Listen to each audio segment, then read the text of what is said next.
Journal 5. My parents left for the club at about 8. Since they seldom returned before 1 or 2, I figured I had lots of time. As they left, I was enjoying the last bath I'd had for a long time. When Cook slammed the back door, I was packing my toothbrush. As soon as it was dark, I began. From my room above the garage, a wooden staircase descends to the back patio, and behind the stairs is a door into the garage. It's kind of hard to get at because the stairs were put in after the garage was built. They were a fire escape from my room. The city made my parents put it in when they had the room over the garage built, so I could have my own turf. I began to move the gear from the hiding places, haul it downstairs in the dark, into the garage and into the back of our station wagon. Within an hour, I had all the stuff transferred. It was almost 10 o'clock when I started on the canoe. This was tricky. The boat was kept on 2 sawhorses behind the garden shed at the foot of the yard, between the shed and a high cedar hedge. The whole plan rested on my being able to get out of the neighborhood without anyone seeing that canoe. So I had to work in the dark. First, I turned out the lights of all the rooms along the back of the house. The yard was now good and dark. Then I went to the tool shed, slipped behind, and tried to lift the canoe from the horses. Graceful creature that I am, I lost my balance and fell, knocking over the sawhorses. I ended up pinned between the shed and the canoe. I was sure the clatter and banging woke the world. I lay there for 5 minutes, breathing quietly, straining for sounds of alarm or roving neighbors or suspicious detectives, increased turncoats, raincoats, carrying big, shiny flashlights. Nothing stirred. Dragging myself out of the trap, I grabbed one edge of the canoe and dragged it from the space between the shed and the hedge. Once clear of the sawhorses and pieces of old lumber, it slipped easily on its bottom over the damp grass. I put it down and went back quickly to right the sawhorses and hauled the tarp over them. As an afterthought, I took some butt ends of lumber and propped them up under the tarp. It looked as if the canoe was still there. Pleased with this ruse, I picked up one end of the boat again and half lifted, half dragged it across the 60 or so feet of grass to the patio. I had to hoist it completely off the ground, then so it wouldn't scrape on the flagstones. I confess, I am not good at lifting things. I am skinny, gangly, and not strong.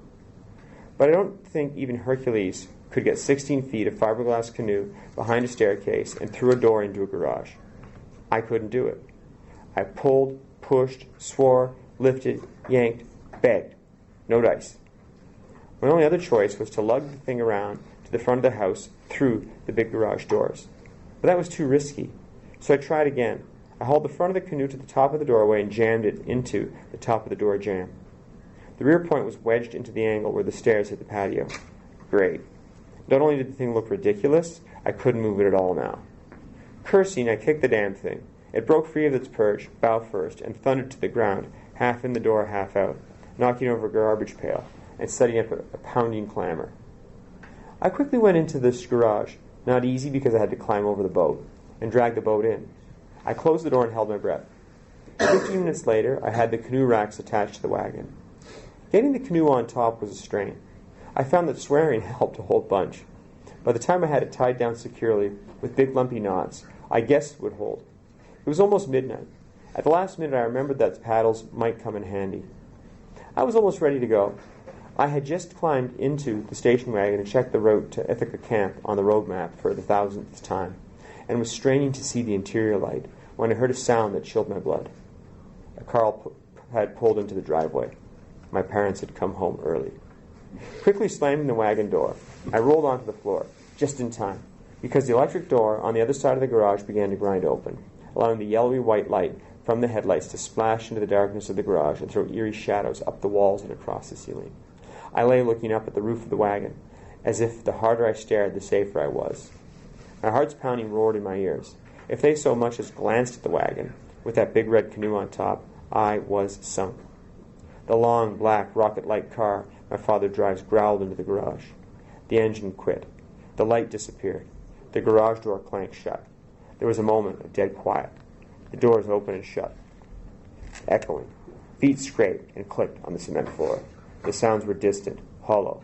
So were the tired voices. I don't want to talk about it anymore. The kid's going to have to work all this out for himself. I'm sick of the whole issue. It goes on and on. Do you want the light on? No, I can find my way. That's easy for you to say. Very easy. But you don't have to watch him flush his life down the drain, because that's what he'll do if we let him. He's not going to university. You know that, don't you? What do you mean I don't have to watch him? I'm his father, for Christ's sake. The door to the house opened, then closed again, muffling their voices. My heartbeats continued to leap all over the inside of my body for a few minutes. I was sweating through my shirt and surprised to find I was breathing quickly. But I was safe. I sat up in the front seat of the car. I would be behind schedule because I couldn't leave for a couple of hours now. That would mean, I did some quick calculation, I'd arrive near Ithaca Camp at just about dawn, early enough to be under the cover of darkness, but too late to set out across the lake. So I'd have to hide in the bush near the river for 24 hours. I sat back in the seat and waited. I felt good on the long journey north, sort of free. It didn't take long to get out of the city and away from the lights, and pretty soon I was sifting along in the darkness, in a moving cave, cowboy music on the radio, and the wind singing in the ropes that held the canoe on. Well, I was almost happy.